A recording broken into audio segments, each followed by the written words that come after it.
अवधनामा की वीडियोस देखने के लिए पहले सब्सक्राइब पर क्लिक करें और फिर बेल पर भी क्लिक करना ना भूलें।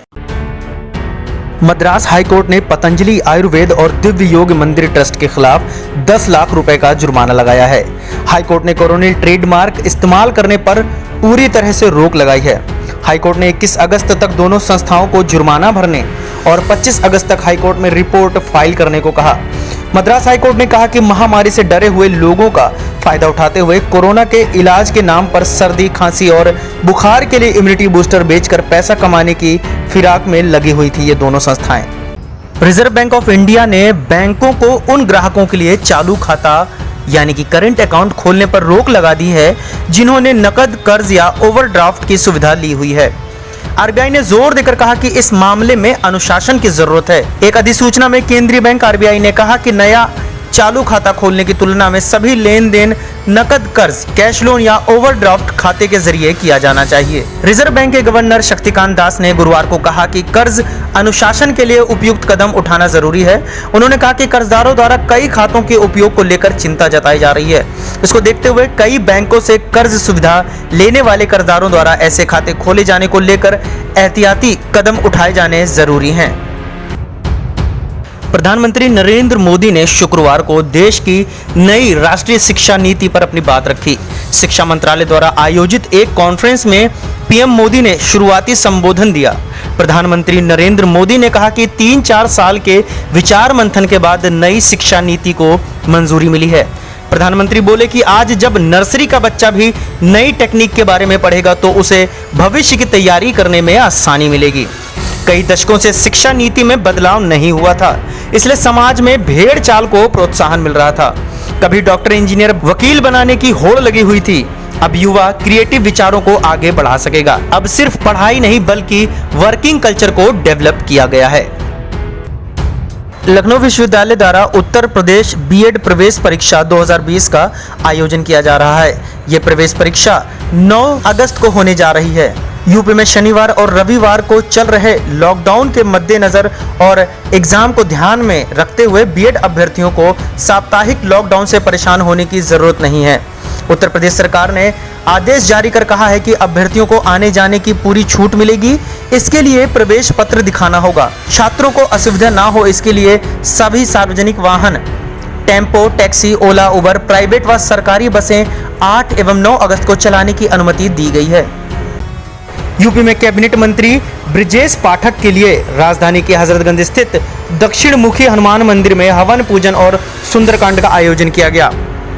कैबिनेट मंत्री ब्रजेश पाठक कोरोना से संक्रमित हैं। उनके स्वस्थ होने के लिए हवन पूजन और सुंदरकांड का पाठ किया गया। बीजेपी के कार्यकर्ताओं द्वारा ब्रजेश पाठक के स्वस्थ होने के लिए हवन पूजन और सुंदरकांड किया गया।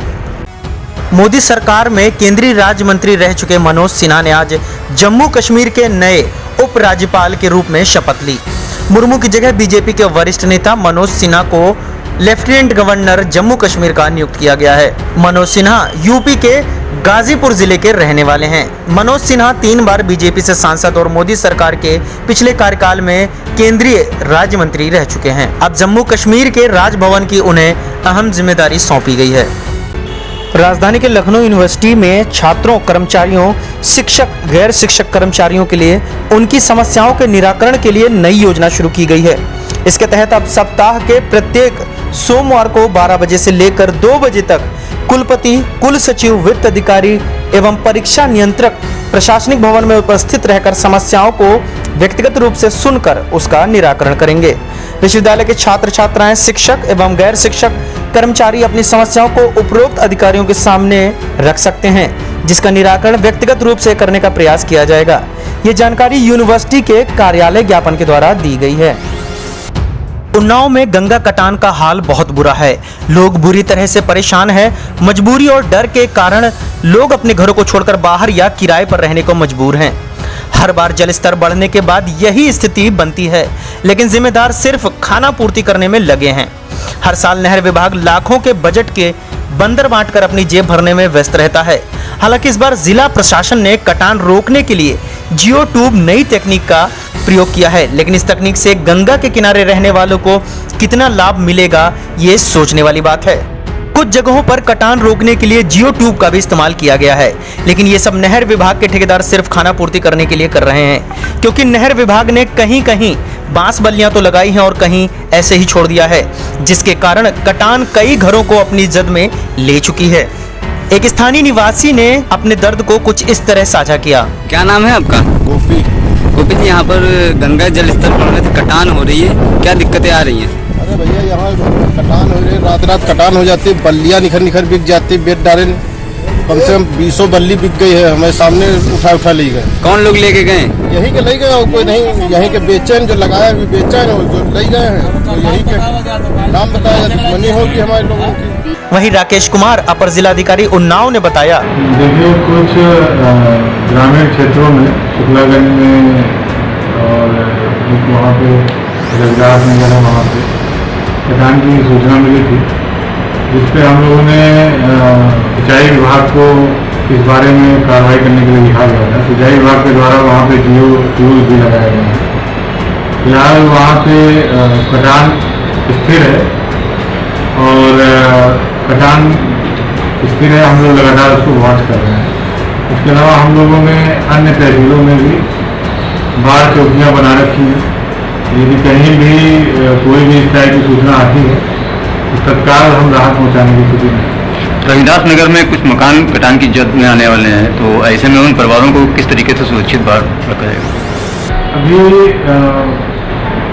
एक मकान ऐसा है जो उसके जद में आ रहा है, फिलहाल उनको वहाँ से हटा दिया गया है, लेकिन अभी स्थिति कंट्रोल में है।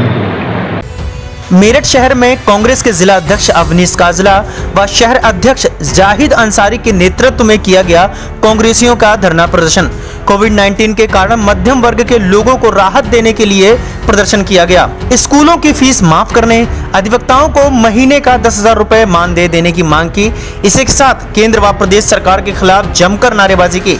लॉकडाउन के कारण व्यापार ठप होने की वजह से सरकार के खिलाफ किया प्रदर्शन। मांगे न मानने पर बड़े स्तर पर प्रदर्शन करने की दी चेतावनी। मेरा नाम अवनीश काजला, मैं अध्यक्ष जिला कांग्रेस कमेटी मेरठ। हमारी मांग है, हमारे यहाँ जब से लॉकडाउन लगा है तो सभी आम परिवार, किसान परिवार या मध्यम वर्गीय पर इसकी चोट पड़ी है। कहीं ना कहीं रोजगार ठप हुए हैं और लोगों को जो सर्विस में थे उनको कहीं ना कहीं इस समय दिक्कत उठानी पड़ी है। तो कांग्रेस पार्टी मांग करती है तो 4 महीने की जो फीस है वो कहीं ना कहीं माफ की जाए, और जो वकील हैं, शिक्षक हैं, उन पे भी इस कोरोना महामारी की मार पड़ी है, उनको सरकार शिक्षकों को 8,000 रुपये महीना के हिसाब से और वकीलों को 10,000 रुपये महीना के हिसाब से भत्ता दे, जिससे उनकी आर्थिक स्थिति सही हो सके।